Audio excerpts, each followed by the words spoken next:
Hello everyone, welcome back to my channel. Today we are kicking off a brand new series on Get Ready for the Homeschool Year with me. Now I know that some of you might school year round, some of you might not be starting for another month or two, but there are tons of tips that you're going to get from this series, whether it's homeschool room organization or planning for extracurriculars and some other things. But today we are talking about moms and moms only. We are setting the kids aside for a little bit. I know that's shocking to say and to even do, but I want this to be your reminder that you matter too. So as you sit down to plan your homeschool curriculum and your read alouds and your extracurriculars and the field trips and you're just building up that excitement for the year, I want you to take a moment for yourself and see, what do you want to do, like just for yourself this year?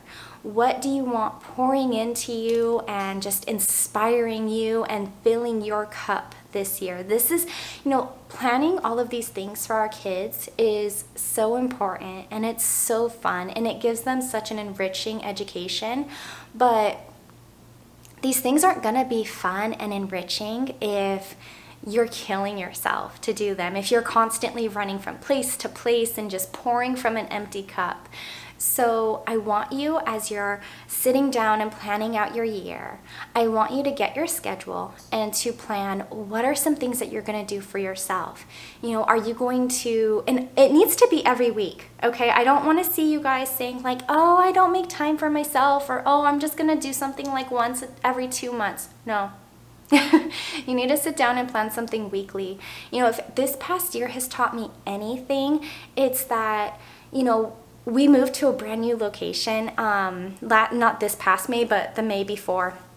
And our homeschool extracurriculars and co-ops and everything just like blew up. All of the options that we had were just so much more vast than they were in our last area. And this was amazing, but it kind of caused me to get so excited that I overextended ourselves, and the kids had a blast with everything that we did and they wanted to do more, but I quickly, was running myself into the ground trying to drive and meet and plan all of these different things. So as I plan for this next year, I am taking a step back and not just focusing on, what brand new skills do I want my kids to learn and what curriculums do we want to use and what co-ops can we be a part of and where can we make friends. So some of the things that I'm going to be focusing on for myself is I want to start reading and like making reading more of a priority and more consistency, because I love to read, you guys. And, I kind of lost that this past year, where I would take time like for myself, but that time was really to look for reading books that, because there was a sale going on, or to plan out our homeschool week, or, something else for the kids. And you can't pour from an empty cup, and that's what I was pouring from this past year. And I think that was one of the things that contributed a lot to our burnout. If you guys have been following us for a while, I talked a little bit about that. I'll link it up here if you want to see it. But I don't want to hit that again this year. And I know we might, because that's just normal, but I don't want to pour from an empty cup. So I'm going to be making more of a priority for reading.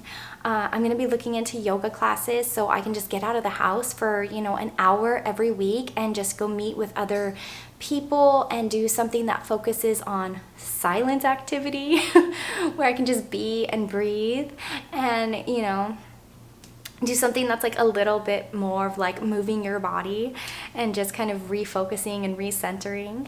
And I'm going to make reading the Bible more of a priority.